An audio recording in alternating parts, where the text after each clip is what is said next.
Walaupun akan bertanding di Jabotabek dalam menghadapi babak 8 besar kompetisi Liga 2, para pemain tim Laskar Wongkito masih tetap bersemangat agar kesebelasan Laskar Wongkito bisa lolos pada musim depan ke Liga 1. Selain itu, menurut pelatih SFC Nil Maizar, sejauh ini seluruh skuadnya siap untuk berhadapan dengan tim manapun di babak 8 besar nanti.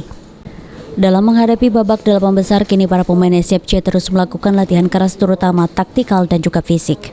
Ya, mungkin dalam 1 minggu ini kita memang taktikal strategi bagaimana menghadapi lawan di pertandingan semua.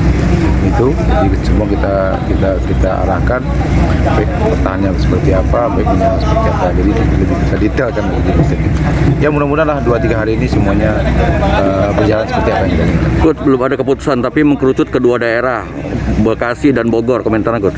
Ya, saya sudah dapat informasi juga, mungkin sekitar Bogor dan Bekasi, tapi lokasinya seperti apa, mungkin hari ini kita dapatkan informasi dari pertemuan manajer meeting.